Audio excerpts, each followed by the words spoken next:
Oi gente, hoje eu vim responder a tag Vivendo Fora do Brasil. Eu nunca respondi uma tag antes, mas eu achei essa tag muito interessante porque eu sempre tenho curiosidade de saber como é que é a vida dos brasileiros fora do Brasil. Então eu resolvi responder também. São 18 perguntinhas e eu vou começar logo para não ficar muito longo. Pergunta número 1, qual é o seu nome? Meu nome é Daniela. Número 2, em que país e cidade você mora? Eu moro em Sydney, na Austrália. Pergunta número 3, mora sozinho ou com sua família? Eu moro com meu noivo, ele é australiano. Há quanto tempo reside aí? Moro aqui já vai fazer 3 anos em dezembro. Quase 2 anos e meio. Pergunta número 5, já morou em algum outro país? Qual? Não, além do Brasil e aqui, nunca morei em nenhum outro país. Pergunta 6, qual a sua idade? Minha idade é 25 anos. 7, como surgiu a ideia de morar no exterior?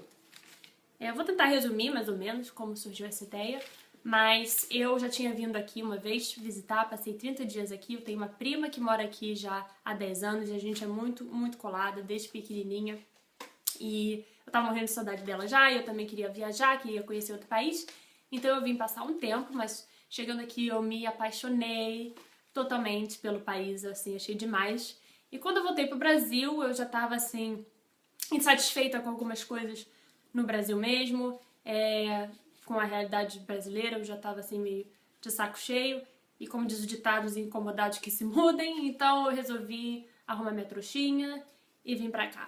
Não só por isso também, mas eu também queria uma mudança de vida, queria fazer algo diferente. Eu tava muito fazendo a mesma coisa no Brasil há muito tempo. 8. Foi difícil conseguir o visto de residência? Difícil não foi, foi chato. Eu vim com visto de estudante, eu fiz um curso de 1 ano e eu vim pensando, vou tentar conseguir um sponsor por alguma empresa, não sei o que eu vou fazer, mas vou enrolando e vou ficando. Aí quando eu conheci o meu atual noivo, a gente foi morar junto, então, como é que fala no Brasil? União estável. Então a gente tinha união estável já, e união estável aqui é como se fosse casamento, então dá direito a visto também. Mas o processo para aplicar para o visto de residência é longo, chato, tem muitas perguntas, muitas provas que você tem que dar, eles perguntam da sua vida inteira, como é que se conheceu, querem saber, querem evidências de que você está junto, querem fotos, querem cartas dos amigos, querem isso, querem aquilo. Então, além de ser muita documentação que eu tive que juntar, precisei de documento da polícia no Brasil. Foi assim, longo, demorou. Então foi chato, mas difícil não foi.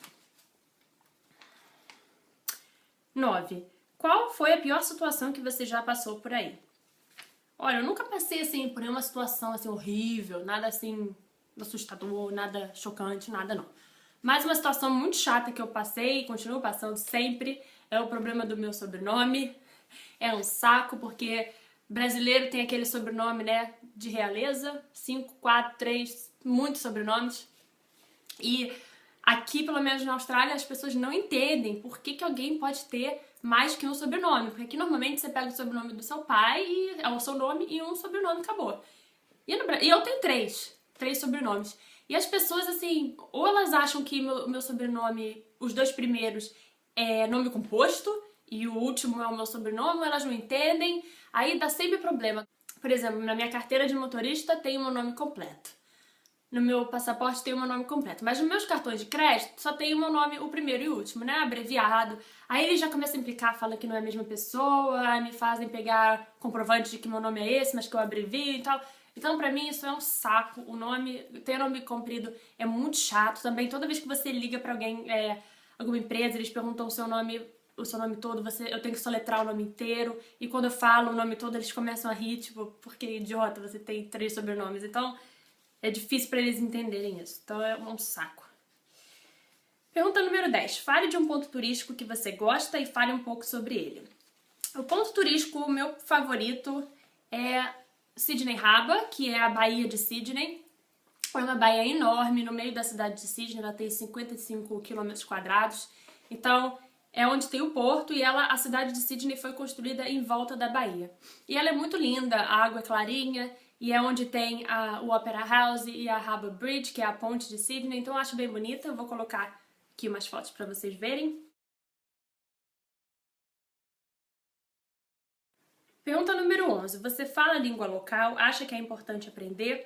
Sim, falo. A língua local é inglês. Falo mais até do que eu falo português, porque eu moro com meu noivo não entende português. No meu trabalho também ninguém fala português e as únicas pessoas que eu falo português aqui é quando eu ligo pra minha prima, pra minha tia, a gente fala português, ou quando a gente se vê, quando eu ligo pra minha família no Brasil, ou então quando eu falo com a câmera, eu falo português, mas assim, 90% do meu dia eu falo inglês. Por isso que às vezes até eu fico meio embolada tentando falar português, porque se você perde a prática, fica meio, às vezes eu esqueço as palavras, então é meio complicado. Eu acho, sim, super importante aprender não só o inglês, mas a língua do país que você mora. Eu acho, assim, fundamental que você saiba falar, porque é muito difícil morar num país e não entender o que se passa. É muito difícil você ir no supermercado, você não conseguir ler o que está escrito nos produtos, ou você precisar trabalhar e não conseguir, você sentar no restaurante e não conseguir pedir a sua comida, ou você ter alguma reclamação para fazer e não conseguir se expressar. Eu acho muito complicado. Então, eu acho muito importante aprender a língua sim, pelo menos o básico, e o inglês é muito importante aprender para qualquer pessoa, porque você vai, mesmo que você more num país que não fala inglês, a maioria das pessoas vai entender pelo menos o básico, então as pessoas se comunicam pelo inglês praticamente. Pergunta número 12. O que você pensa do país que você mora? Ele recebe os brasileiros aí? O que eu penso da Austrália? Eu penso que... Não só eu penso, mas a Austrália tem a fama de ser o Brasil que dá certo, né? O Brasil que funciona. Porque ela é muito parecida com o Brasil, assim. O clima é muito parecido, é um país tropical também, então é muito quente. No inverno faz frio, como alguns estados do Brasil também fazem, mas o verão normalmente é 40 graus, pelo menos aqui em Sydney é muito quente, então o clima é muito parecido. As pessoas também são muito parecidas, elas são muito amigáveis. Elas te recebem bem, todo mundo tá sempre rindo, todo mundo te cumprimenta na rua, então é bem parecido por esse lado, mas pelo outro lado, na parte que funciona, é que a mentalidade aqui é bastante diferente, as pessoas são muito educadas, as regras são as regras, elas são cumpridas, não tem malandragem, não tem jeitinho brasileiro, isso não existe aqui. Então as coisas realmente funcionam. E se recebe os brasileiros bem, sim, recebe sim, porque é um país multicultural, não só brasileiros, mas qualquer cultura, né? Assim, é um país novo, tem um pouco mais de 200 anos, é um país relativamente novo, então as pessoas que são nascidas aqui, ou os pais ou os avós vieram de outros países, então ainda tá todo mundo, cada um tem a sua língua diferente, cada um tem sua cultura, cada um tem sua descendência. Então é uma mistura. O Brasil também é assim, mas aqui é ainda mais, sabe? Tem muita gente de umas culturas e países que eu nunca tinha nem ouvido falar. E tem gente de tudo que é lugar. Então é muito fácil aceitar outras culturas quando o país é tão multicultural, né? 13. Sente muita falta da família? De que produtos brasileiros mais sente falta? Sinto muita falta da minha família, muita falta dos meus pais, muita falta da minha avó, muita falta da minha irmã querida. Minha irmã e eu somos carne e unha, alma gêmea. Mas a gente se fala muito, eu tento ao máximo, eu ligo, a gente fala no Skype, a gente fala no Facebook, a gente fala pelo FaceTime no fone. Então eu tô sempre falando com todo mundo, dá pra matar um pouco da saudade. Mas eu sinto muita falta sim. E os produtos brasileiros que eu mais sinto falta são os produtos de supermercado, tipo assim, bis, biscoito traquinas, passatempo. Uma coisa que eu sinto muita falta é Nescau. Porque os pós... Aqui tem achocolatado, mas o achocolatado por algum motivo não mistura no leite. Gente, você fica uma hora misturando e o pó fica por cima, assim, e o leite embaixo. Eu não entendo isso. E eu amo Nescau. Então o que eu acabo fazendo, você tem que se adaptar. Eu acabo comprando aqueles achocolatados de caixinha, que já vem misturado. Porque senão eu fico uma hora e não misturo o negócio. Outra coisa que eu sinto muita falta também do Rio de Janeiro é biscoito Globo na praia e poder comer em geral na praia, porque aqui não pode comer na praia, aqui não tem vendedor na praia e é um saco, você vai pra praia e fica com fome. 14. Quais são os seus planos pro futuro? Pretende morar aí pra sempre? Bom, os meus planos pro futuro, eu vou me casar em agosto agora e o meu futuro marido é australiano, nascido e criado aqui, nunca morou em nenhum outro país, então sim, por enquanto pretendo morar aqui pra sempre. Assim, não posso falar pra sempre, eu não sei o dia de amanhã, a gente pode resolver se mudar para outro país, a gente pode resolver passar uma temporada no Brasil. Nada assim é definido, mas que sim, eu estou casando com uma pessoa que é nascida aqui, mora aqui, tem trabalho aqui, já trabalha aqui há muitos anos. Então, sim, eu pretendo morar aqui por um bom tempo. 15. O que tem no país que você mora, que você usa no dia a dia e acha que deveria ser implantado no Brasil? Olha, uma coisa que tem aqui que eu uso no dia a dia, eu tento usar ao máximo, e que eu acho que tinha que ser implantada no Brasil, é a educação. Eu acho, assim, o Brasil tem, assim, essa ausência de educação, de bom senso, sabe, de respeito pelo outro, consideração pelo próximo, assim, você entra no transporte público, no ônibus, uma senhora entra, ninguém levanta pra ela sentar, fica todo mundo olhando, e a senhora lá pendurando, assim, coitada, com as perninhas bamba. Eu acho, assim, isso o cúmulo, isso aqui não existe, eu nunca vi. Se entra uma senhora no ônibus, vão ter pelo menos 10 pessoas levantando e brigando pra quem vai dar lugar pra ela, sabe?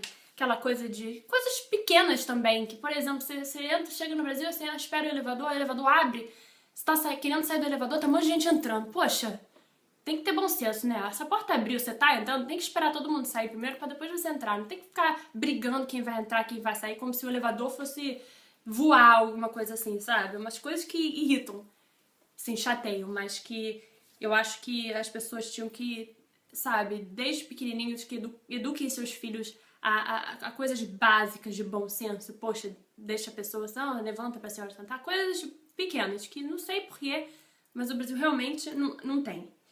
E outra coisa que eu acho que devia mudar no Brasil, devia ser implantado, é o salário mínimo do Brasil. O salário mínimo aqui é o equivalente a 5 mil reais por mês, comparado ao salário mínimo do Brasil de 678 reais por mês. Eu acho, assim, absurdamente ridículo. Eu sei que a população da Austrália, comparada à população do Brasil, é infinitamente melhor. A Austrália tem 20 milhões de habitantes, enquanto o Brasil tem quase 200 milhões. Então é uma diferença muito grande. Mas, ao mesmo tempo, o Brasil tem muito, muito, muito mais dinheiro do que a Austrália. Então eu acho assim, não tem motivo, não tem justificativa pro salário mínimo de ser 678 reais. Eu acho assim, o cúmulo. E isso é uma coisa que eu acho que, sabe, ao mesmo tempo que as pessoas estão ganhando 678 reais por mês, não vem me falar que o Brasil não tem dinheiro, porque esses políticos estão enfiando dinheiro na cueca que devia ser dado para essas pessoas. Então, não tem desculpa não. 16. Qual a sugestão ou dica que você daria para quem gostaria de viver nesse país? Dica pra vir pra cá, eu acho assim, venha com mente aberta, você vai conhecer muitas pessoas diferentes, de culturas diferentes, de países que você nem ouviu falar, ou que você nunca tinha visto uma pessoa daquele país. Então, venha com a mente bem aberta, porque as tradições e a cultura realmente é muito diferente, cada um tem o seu jeito, sua cultura. E também deixa o jeitinho brasileiro, deixa lá no Brasil, porque aqui não funciona. Não dá certo, as regras são as regras, elas têm que ser cumpridas, o horário é o horário, o pessoal chega, você marca 3 almoço, 1h, todo mundo vai chegar 10 para 1, ninguém vai chegar às 3 da tarde, sabe? Jeitinho, malandragem, de carioca, jeitinho brasileiro, deixa lá no Brasil, porque aqui não dá certo, deixa lá.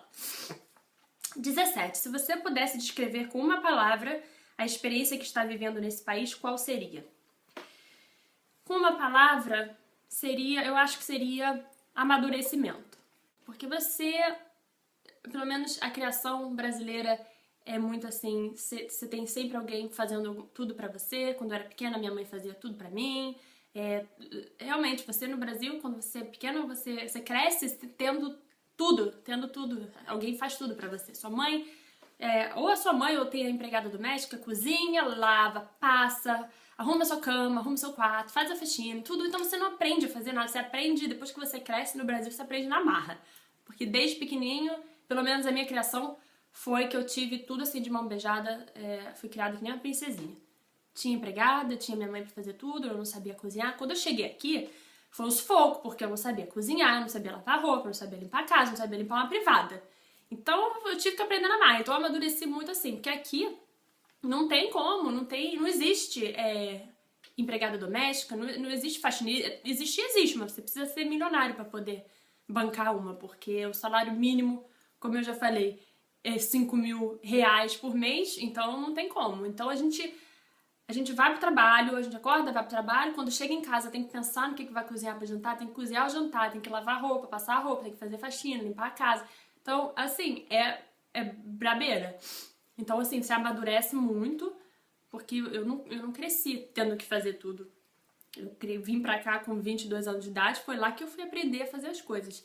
Mas, assim, lição aprendida, agora os meus filhos vão ser criados como as crianças são criadas aqui. Desde pequenininha, ajuda a mãe a fazer a comida, ajuda a mãe a pendurar a roupa, ajuda a limpar, ajuda a lavar. E aprende desde pequeno, porque realmente não tem quem faça, você tem que fazer.